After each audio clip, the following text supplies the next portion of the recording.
when they go to vote, they'll come in obviously and check in, and they'll get a code which the judge will put in the machine in order to bring up their ballot for their precinct. Once that happens, there'll be a button on here that says start. They hit the start button and it brings up the ballot. Okay, just a second, we're gonna get a little shot of this.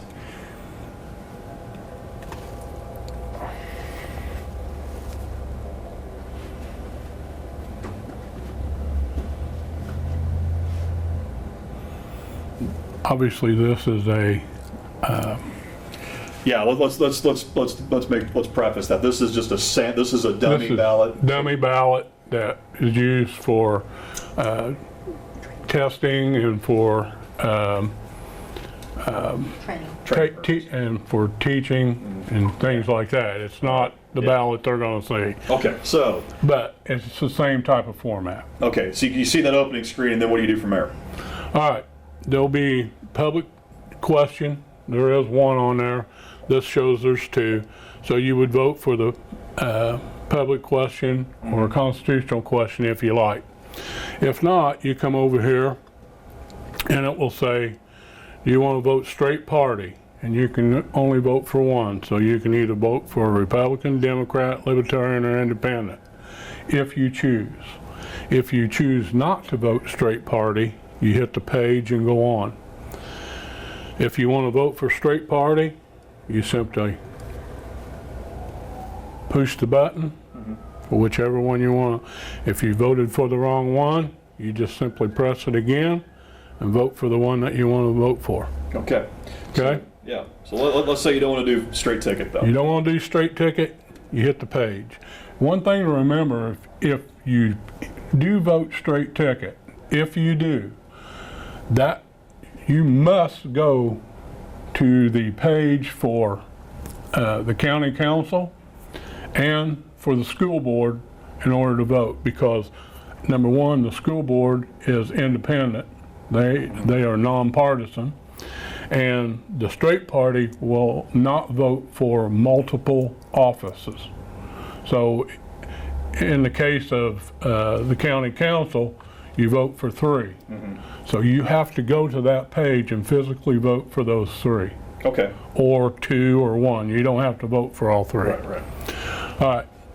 So then you decide you want to vote. You can press whatever ones you want. Hang on just a second, Dave. For some reason, focusing's not working. There we go. Okay. You vote for whichever one you want. Now let's say on the presidential one, just click one of the two main candidates there. Say you vote for Hillary, but you don't want to vote for Hillary. How do you change that vote? You just press your finger on it. Your thumb. Well, easiest thing to do is your finger, and then you press Trump again, and it votes for him.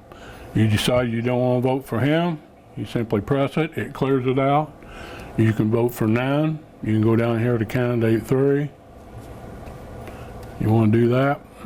You go to candidate. So you gotta unmark your vote. You've got to unmark your ballot in order to vote for another person. You can't stand there and just keep hitting that one, because that won't work. Okay. So you have to unmark it because you're not allowed to vote for more than one. So. And then you can hit anywhere on that line, though, once it's clear. Anywhere on the line. You don't have to try to hit the square. You don't have to try to hit the square. Might just do this. Well, you hit it right in. How do I go back, man? I think it's done. Yeah. Well, you can, and if you do hit right in, all you have to do is punch on that, and it brings you up, so you type in the name of the person that you want to write in. And when you type that person's name in, then you hit done. Okay. And it will bring you back to what you did. The name has to be on the write-in list. Then you vote for whatever you want to vote for. Governor, you go to the next page. It'll have your offices for the next page. I just kind of run through. And you just vote however you want to vote.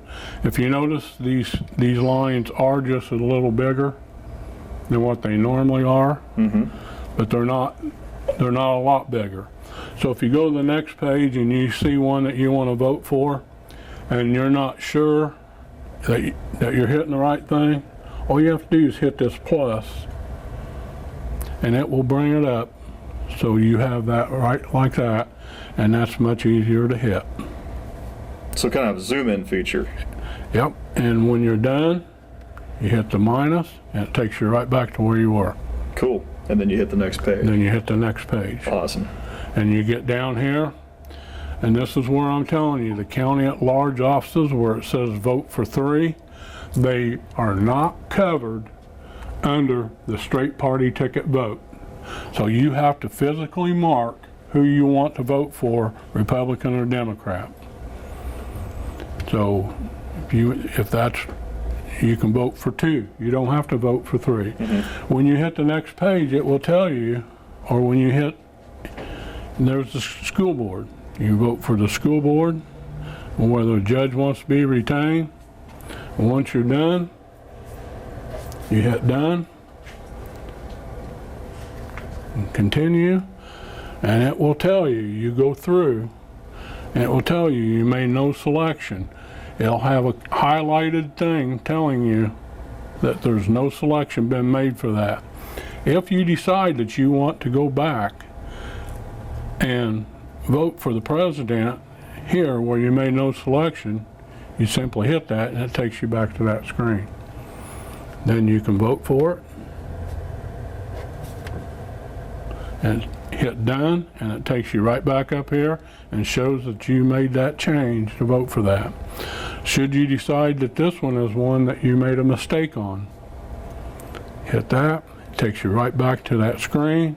You can make that change, hit done, and it takes you back and shows that you made that change. You hit this review screen, it tells you you made no selection for all of those, but you did make a selection for these offices.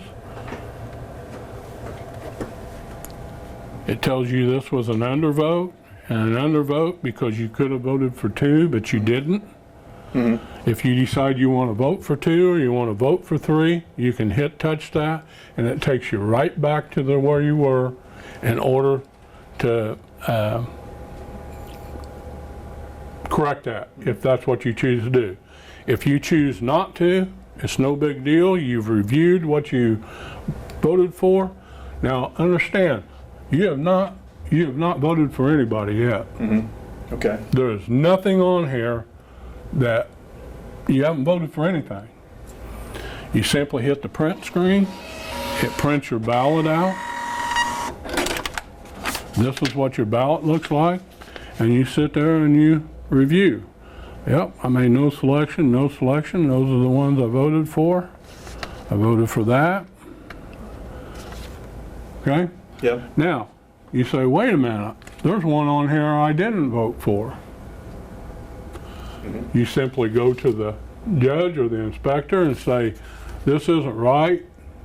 They will void this ballot.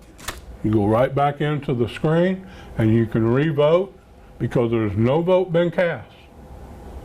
Okay. Only a ballot. Now, let's say this is correct.